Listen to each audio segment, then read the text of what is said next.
오늘 이 아침에 부를 찬송 454장.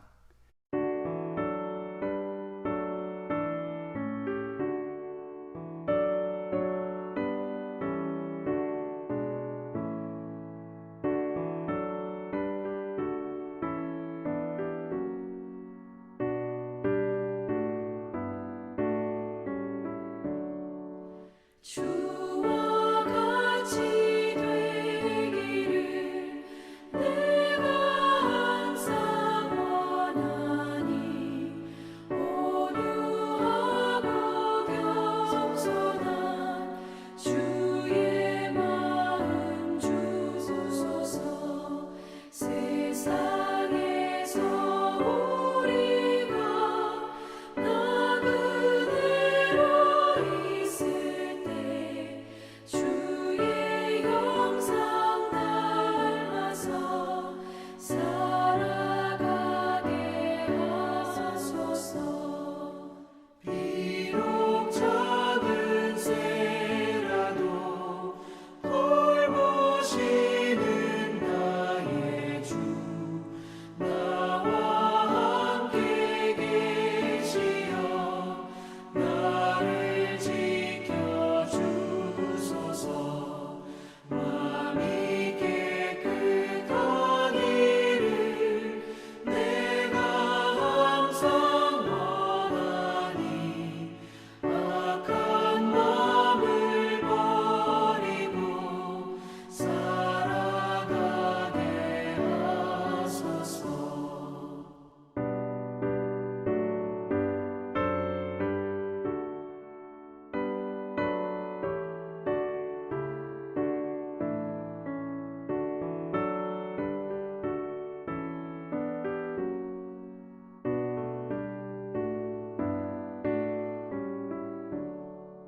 주와 같이 되기를 내가 항상 원하니 주님 뜻을 따라서 살아가게 하소서. 주 은혜로 거듭나 말씀 위에 굳게서 영원 무궁하도록 주와 함께 살리라.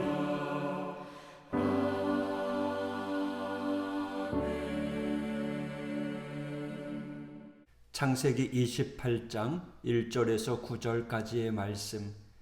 이삭이 야곱을 불러 그에게 축복하고 또 당부하여 이르되 너는 가나안 사람의 딸들 중에서 아내를 맞이하지 말고 일어나 밧단 아람으로 가서 네 외조부 부두엘의 집에 이르러 거기서 네 외삼촌 라반의 딸 중에서 아내를 맞이하라.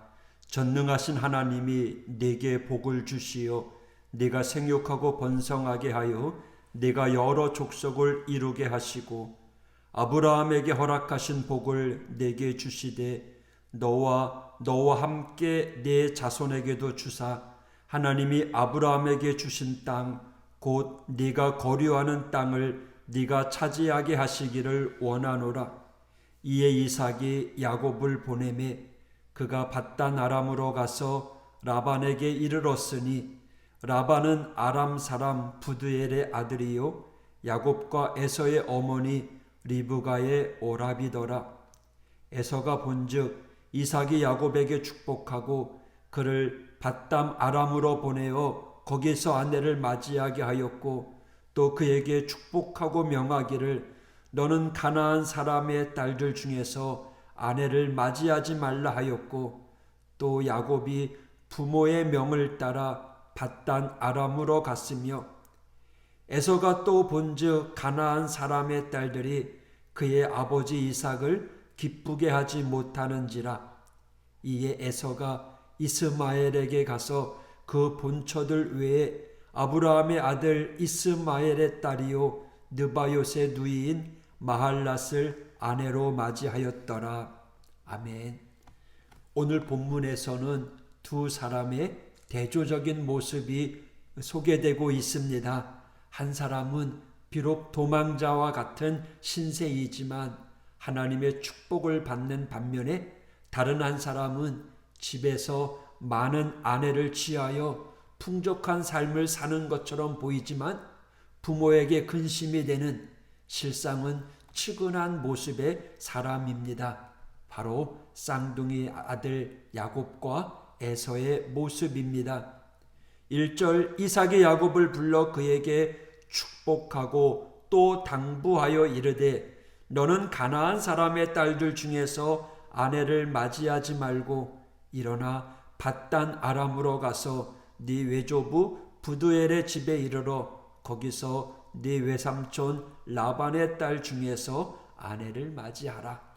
얼마 전까지만 해도 야곱이 자신을 속인 거에 대해서 분노했던 이삭은 뒤늦게 그것이 하나님의 뜻인 것을 깨달았습니다.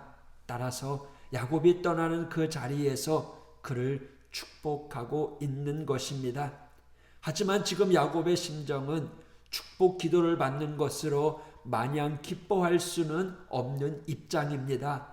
형 에서의 분노를 피해서 도망하는 입장이기 때문입니다.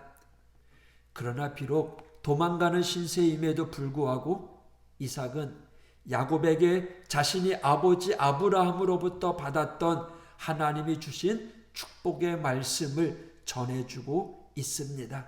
3절 전능하신 하나님이 네게 복을 주시어 네가 성육하고 번성하게 하여 네가 여러 족속을 이루게 하시고 아브라함에게 허락하신 복을 네게 주시되 너와 함께 네 자손에게도 주사 하나님이 아브라함에게 주신 땅 곧 네가 거류하는 땅을 네가 차지하게 하시기를 원하노라. 아멘. 비록 주어진 상황이 최악의 상황일지라도 하나님이 주시는 복은 결코 더디거나 취소되지 않습니다. 야곱은 지금 한 치 앞도 내다볼 수 없는 절망적인 상황 가운데 있지만 바로 그 시간에 하나님이 주시는 은혜가 아버지 이삭을 통해서 부어지고 있습니다. 이렇게 하나님의 은혜의 때는 정말 아이러니하게도 우리의 가장 절망적인 때와 맞물리곤 합니다. 그래서 성경은 복음은 역설적이기도 합니다. 믿음은요, 그 역설을 깨닫는 것이고요, 더 나아가 그 역설의 상황을 즐기는 것입니다. 다시 말하면 고난 가운데 기뻐하고 감사하라는 게 하나님의 말씀입니다. 사도 바울이 그런 사람이었습니다. 빌립보서 4장 12절에 나는 비천에 처할 줄도 알고 풍부에 처할 줄도 알아. 모든 일, 곧 배고픔과 배부름과 풍부와 궁핍에도 처할 줄 아는 일체의 비결을 배웠노라. 하나님의 말씀 우리에게 주시는 이 교훈은 하나님을 통해서 이러한 역설을 안다면 바울처럼 어떠한 상황 속에서도 기뻐하며 감사할 줄 알아야 한다는 거죠. 지금 야곱의 입장에서는 도망가는 형편이지만 그럼에도 불구하고 하나님은 이삭을 통해서 끊임없이 축복의 말씀을 해주고 계시는 것입니다. 나이가 들면 몸이 약해지잖아요. 그래도 살아온 경륜이 있어서 일기를 볼 수 있습니다. 비가 올 걸 직감하고요. 또 흐림을 깨닫습니다. 살아온 경험과 더불어 몸이 반응하기 때문이죠.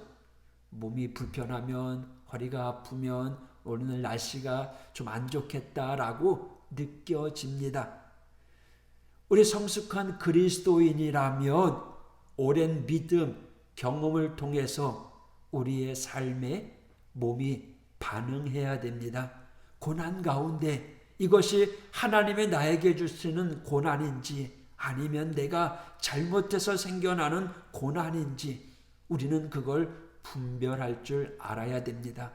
이것을 믿음의 근육이라고 말할 수 있습니다. 반응하는 거죠. 반응에는 즉각적인 반응이 있고 또 조금 느린 반응이 있긴 하지만 반응이 있다라는 것은 살아있음의 모습입니다. 어떠한 상황 속에서도 하나님을 믿는 믿음의 성도들은 믿음의 반응을 할 줄 알아야 됩니다. 이것이 하나님 앞에 살아있는 사람입니다. 저와 여러분이 믿음이 죽어 있어서 반응하지 못한다면 그건 최악의 상황이잖아요. 우리 앞에 고난이 닥쳐오거나 때로는 일이 꼬이면은 나에게 좋은 일이 있으려나? 하나님이 이걸 통해서 또 어떤 선물을 주시고 또 어떤 놀라운 일들을 계획하고 계시는가? 우리는 하나님 편에서 반응할 줄 알아야 합니다. 이것을 믿음의 근육이라고 이야기하고요. 이 믿음의 근육은 맷집과도 같습니다. 맷집이라는 말은 사전적 의미로 매를 견디어내는 힘 또는 정도를 이야기합니다. 다른 말로는 매맞지 않고서는 생길 수 없는 근육을 맷집이라고 이야기합니다. 권투 선수들이 때리기에 앞서 먼저 맞는 연습을 합니다. 맷집을 키우는 거죠. 그 맷집을 통해서 더 강하게 나갈 수 있는 겁니다. 우리의 인생의 고난 없이는 만들어지지 않는 것이 믿음의 근육입니다. 다시 말하면 작은 문제에 휘말리고 있으면 내가 하나님 앞에 덜 맞았구나, 내가 덜 낮아졌구나 라고 생각하면 정확합니다. 무슨 일이 생겼을 때 우리는 더 무릎을 꿇고 하나님께 기도하는 성도가 되어야 됩니다. 옛말에 안 되는 사람은 자빠져도 코가 깨진다라는 말이 있습니다. 본문에서 오늘 에서의 모습이 그런 모습입니다. 자신이 받아야 될 장자의 축복을 동생에게 빼앗기면서 또 아버지가 동생 야곱에게 해주는 그 말을 들었음에도 불구하고 에서는 가나안 여인을 아내로 맞이하고 부모에게 근심이 되는 일들을 해나갑니다. 6절 에서가 본즉 이삭이 야곱에게 축복하고 그를 밧담 아람으로 보내어 거기서 아내를 맞이하게 하였고 8절 에서가 또 본즉 가나안 사람의 딸들이 그의 아버지 이삭을 기쁘게 하지 못하는지라.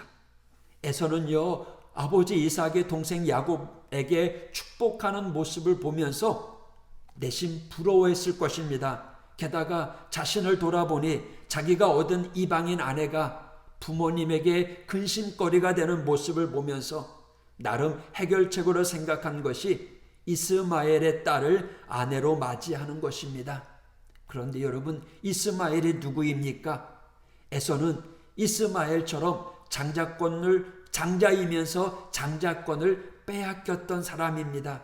어쩌면 연민의 정을 느꼈을지도 몰라요. 그러나 아버지 이삭이 싫어하는 사람이었잖아요. 가까이 하기에는 껄끄러운 이복 형제였거든요. 결국 에서는 아버지의 눈치를 보면서 아버지가 야곱에게 축복해주며 하는 말, 가나안 사람 딸들 중에서 아내를 얻지 말라라고 하는 말을 엿듣고 자기 나름대로 해석한다는 것이 오히려 부모에게 근심거리를 가져다 주었다라는 거예요. 바둑 격언에 보면 장고 끝에 악수를 둔다라는 말이 있습니다. 고민을 해서 묘수를 두었는데 그게 묘수가 아니라는 거예요.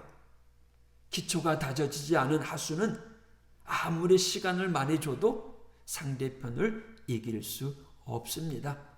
이 에서는요, 애초부터 하나님을 아는 데 있어서 하수 중에 하수였습니다. 그것은 부모가 잘 가르쳐주지 못한 그러한 영향도 있었겠지만 사냥하기에 바빴고요. 자신이 하고 싶은 일에 너무 집착하던 나머지 하나님을 알고 묵상하는 일에 영적인 시간을 갖지 못했다라는 거예요. 아는 만큼 말할 수 있고 아는 만큼 볼 수 있는데 이 에서는 그러지 못했다라는 겁니다. 여러분, 주님 알아가기에 힘쓰는 우리 모두가 되길 원합니다. 주님과 가까이 하는 만큼 우리의 시선이 주님으로 향하는 만큼 주님의 은혜와 축복이 우리에게로 가까이 다가올 줄 믿습니다. 아는 만큼 우리의 영안이 열리고 믿음의 맷집이 생기는 것입니다. 어떠한 고난이 와도 능히 견디어내고 이겨나갈 수 있는 힘을 우리 하나님께서 허락해 주실 것입니다. 오늘도 주님과 함께 동행함으로 승리의 길을 걸어가는 복된 하나님의 사람이 되길 원합니다. 기도하겠습니다. 하나님 아버지 감사합니다. 아는 만큼 영안이 열리고 믿음의 맷집이 생긴다고 했는데 주님, 우리 믿음의 성도들의 신앙의 맷집이 더 단단해져서 어떤 고난의 매를 맞아도 흔들리지 않게 도와주시고 그 가운데 더 하나님을 바라보며 찬양하며 기쁨 가운데 세워져가는 우리 복된 하나님의 성도들 될 수 있도록 인도하여 주옵소서. 오늘도 순간순간 우리에게 베풀어 주시는 하나님의 은혜를 경험합니다. 하나님, 그 안에서 살아계신 하나님과 함께 동행함을 늘 경험하는 복된 성도들 될 수 있도록 인도하여 주시옵소서. 예수님 이름으로 기도했습니다. 아멘.